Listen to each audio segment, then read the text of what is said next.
I'll be the last one left when the lights go out. Hello everyone, আমি শুভ্রজিৎ। তো আজকে ঠাগ life থেকে STR এর লুক আর এসটিআরকে নিয়ে একটা টিজার ছাড়া হয়েছে। তো ঠাগ লাইফ আপনারা সবাই জানেন যে এটা কমল হাসান আর মণিরত্নমের সিনেমা। মণিরত্নম ডিরেক্টর, আর কমল হাসানের সঙ্গে এই ছবিতে আরও অনেকেই আর কি সামিল আছেন। মাঝে ওই দুলকর সালমান, জ্যাম রবি এরাও আর কি ছিলেন।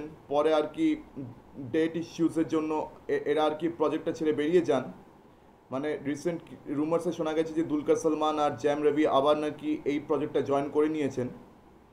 তো আজকে আর কি এসটিআর মানে সিলম্বরসন রাজেন্দর তার আর কি ক্যারেক্টারের টিজার ছাড়া হয়েছে, নিউ থাগ ইন টাউন বলে। তো আর কি একটা ডেজার্ট, একটা মরুভূমি দেখানো হচ্ছে, একটা ডেজার্ট বা একটা মরুভূমি দেখানো হচ্ছে। সেখানে আর কি কটা গাড়ি খুব স্পিডে চলছে, খুবই স্টাইলিস্টিক একটা আর কি টিজার হয়েছে এটা। তারপরে গাড়ির যে ড্রাইভারের যে উইন্ডো, সেখান থেকে আর কি আমরা এসটিআরকে দেখতে পাচ্ছি। বাইরে এভাবে বন্দুক নিয়ে উনি গুলি করছেন। মানে এসটিআর এখানে আর কি কমল হাসানের রাইভাল, মানে এখানে বলা হচ্ছে যে কমল হাসানের যে ক্যারেক্টার ইনি একজন গ্যাংস্টার আর এসটিআর হচ্ছে তার রাইভাল গ্যাংস্টার। তো আর কি এদের দুজনের মধ্যে আমরা ক্ল্যাশ কিন্তু এই সিনেমাতে আমরা দেখতে চলেছি। আর যে ব্যাকগ্রাউন্ড মিউজিকটা ইউজ হয়েছে ওটা দারুণ লাগছে শুনতে। মানে আমি এই বিজিএমটাকে ঠিক আছে বারবার রিপিটে শুনে যাচ্ছি। তো এই টিজারটা আর আজকেই ছাড়া হয়েছে ফ্রম আর কি রাজকমল ফিল্মস ইন্টারন্যাশনাল। ওদেরই আর কি প্রোডাকশন, মানে কমল হাসানের প্রোডাকশন কোম্পানি এটা, রাজকমল ফিল্মস ইন্টারন্যাশনাল RKFI, তাদের তরফ থেকে আজকেই ছাড়া হয়েছে কিছুক্ষণ আগে। তো এটার বিজিএমটা দারুণ লাগছে শুনতে। অ্যান্ড প্লাস এসটিআরের যে মানে যে সিনটা আর কি দিয়েছে, সিন বলতে আর কি যেভাবে আর কি ওকে টিজার প্রেজেন্ট করা হচ্ছে খুব স্টাইলিস্টিক লাগছে আর খুব ভালো লাগছে। তো আর কি এই প্রজেক্টের থেকে আমার অনেক আশা রয়েছে, কেননা আর কি এটা মণিরত্নমের কাজ। আর মণিরত্নম কিন্তু আর কি অ্যাকশন জনরায় কিন্তু কোনোদিন খুব একটা উনি কাজ করেননি। ওনার সিনেমাতে কিন্তু মেনলি আর কি ড্রামা থাকে, মানে উনি ড্রামা পোর্শনে আর কি বেশি আর কি কনসেন্ট্রেট করেন, উনি ড্রামা পোর্শনেই বেশি ফোকাস করেন, উনি অ্যাকশনে এতটা ফোকাস কখনো করেন না। তো এটা প্রথমবার আর কি মণিরত্নমের হাত থেকে আমরা একটা অ্যাকশন ছবি দেখতে চলেছি। মানে এটাতে কিন্তু অ্যাকশনের ডোজ প্রচুর থাকবে। এর আগের বছর আর কি মানে 2023-এ ঠাগ লাইফের যখন একটা প্রমোশনাল টিজার বেরিয়েছিল যেখানে আর কি কমল হাসান আর কি কথা বলছিলেন সবার সাথে।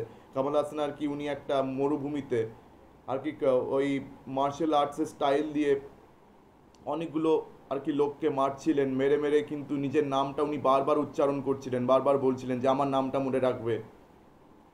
তো এটা মনে হচ্ছিল যে এটা একটা ওই সামুরাই কাইন্ড অফ একটা সিনেমা হয়তো হবে।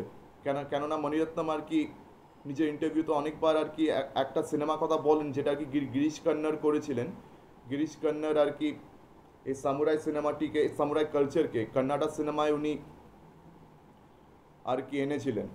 মানে ওই একটা ছবি ওটাকে আর কি কন্নাডা কালচার হিসেবে আর কি উনি অ্যাডাপ্ট করেছিলেন গিরিশ কন্নড় এটাকে। মানে ওটা একটা সামুরাই সিনেমা ছিল। তো ওই সিনেমার মানে উল্লেখ মণিরত্নম বারবার করতেই থাকেন।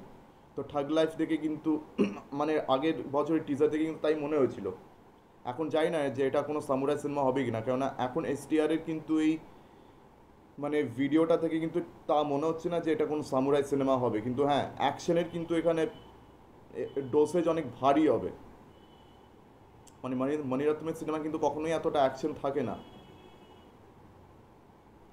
এখন দেখা যাক এই এসটিআর আর কমল হাসানের ক্ল্যাশটা কীরকম দেখতে লাগে। অ্যান্ড আর কি কাস্টে আর কি দুলকর সালমান, জ্যাম রবি এরা আদৌ আছে কি না বা জয়েন করে কি না সেটাও আর কি সময় এসে বলবে, সময় বলবে। আর তাছাড়া এখন এটার আর কি শুটিং এই মোমেন্টে দিল্লিতে এটা আর কি শ্যুট হচ্ছে। আর শোনা যাচ্ছে যে দিল্লি থেকে পঙ্কজ ত্রিপাঠী আর আরও পঙ্কজ ত্রিপাঠী, আলি ফজল, আরও একটা দুটো আর কি বলিউডের অ্যাক্টার্সও নাকি এই সিনেমার সঙ্গে যুক্ত আছে। মানে এই সিনেমাটা আর কি এখন দিল্লির শিডিউলটা চলছে আগেই বললাম। আর এটা শোনা যাচ্ছে যে পঙ্কজ ত্রিপাঠী, আলি ফজল এরাও নাকি এই সিনেমার সঙ্গে যুক্ত রয়েছেন। তো এটার বহুত বড় কাস্ট আছে। আর এই মোমেন্টে কামাল হাসান শুটিং করছে না, বিকজ উনি আর কি ইলেকশনস নিয়ে ব্যস্ত রয়েছেন আর কি, মানে ইলেকশনসের ব্যাপার স্যাপার শেষ হয়ে গেলেই উনি আবার ঠাগ লাইফের শুটিংয়ে ফিরে আসবেন। তাছাড়া ওনার জুন মাসে তো ইন্ডিয়ান 2 ছবিটা আর কি রিলিজ হওয়ার কথা। তো যাই হোক, কামাল হাসান আমার মানে সব থেকে আর কি প্রিয় অভিনেতা ইন্ডিয়ান সিনেমার মধ্যে, ওনাকে আমার বেশ দারুণ লাগে। তো দেখা যাক আর কি ঠাগ লাইফের আর কি কী আউটকাম বেরোয়, মানে ছবিটা কীরকম হয়, লেটস সি। তো আমার ভিডিওটা এই অবধি।